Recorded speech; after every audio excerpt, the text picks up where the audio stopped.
So various mainstream media outlets in the UK are reporting that Charles Martin is now being considered as a possible or potential opponent for Tyson Fury in September. And according to The Sun, this has been confirmed by Fury's promoter, Bob Arum. Now, Charles Martin is most famous for saying that he walks the earth like a god, winning the IBF World Heavyweight title by default because his opponent blew out his knee, and getting poleaxed by Anthony Joshua in 2 rounds. This is what Charles Martin's most famous for. He has kind of gone down as a bit of a laughing stock among a lot of boxing fans, particularly in Britain.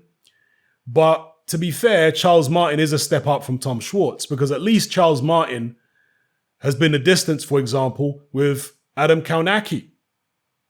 Adam Kaunacki landed a lot of hellacious punches on Charles Martin.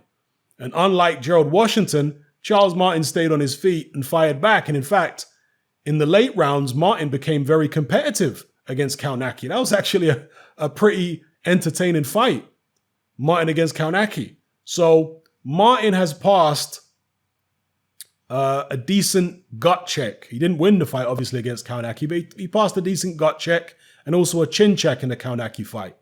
So to me, that's still a step up from the Tom Schwartzes of the world. It's not an amazing fight, obviously. Charles Martin at this point is a fringe contender at best. But again, it's a more proven entity than Tom Schwartz. And we would be able to compare Fury's performance to Joshua's performance. I know Fury is a lot more experienced at this point than Joshua was when he fought Charles Martin. But still, let's see if Tyson Fury can maybe get rid of Charles Martin if this fight goes ahead. Apparently ESPN are looking for Fury to fight an American opponent. It makes sense because they're trying to build his profile in America. And there's a selling point there with Charles Martin because, you know, he fought Anthony Joshua. So let's see if Fury can do a better job than Joshua did. Let me know what you guys think in the comment section below. Is this an opponent you'd be happy with for Tyson Fury to face? I mean, here's the thing. I used to get a lot of criticism for critiquing Floyd Mayweather's resume at a time when he was still fighting. And the reason that I would critique Mayweather's resume so much is because Mayweather was calling himself the best ever.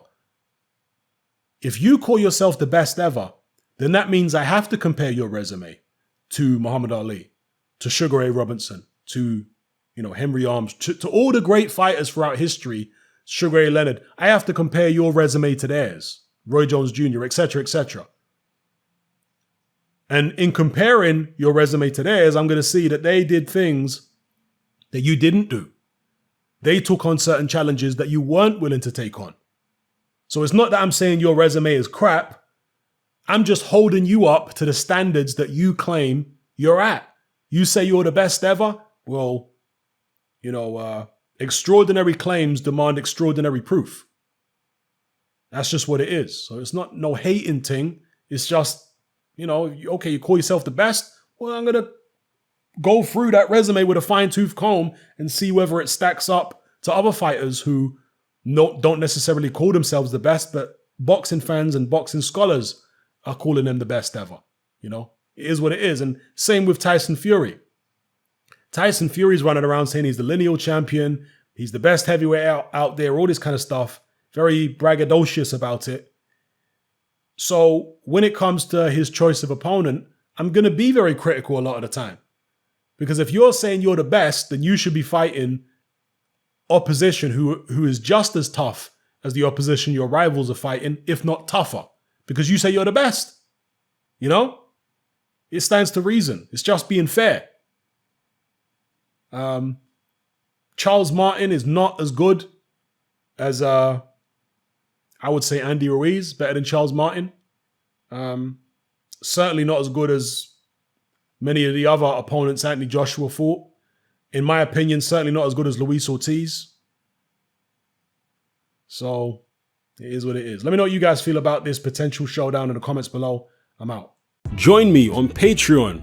I upload a minimum of 2 podcasts every single week, covering a wide variety of controversial topics, as well as live stream Q&A sessions. Take a look on screen right now, at some of the podcasts I've produced so far.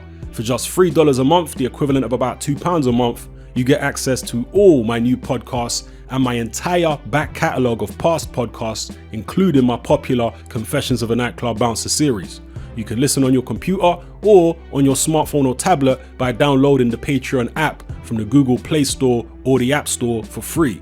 The Patreon app also allows you to download each podcast in MP3. For less than the price of a cup of coffee, you get access to dozens of hours of exclusive content. It's easy to sign up, there's no contract, and you can cancel at any time. So come and join our community of free and critical thinkers by signing up with me here on Patreon today.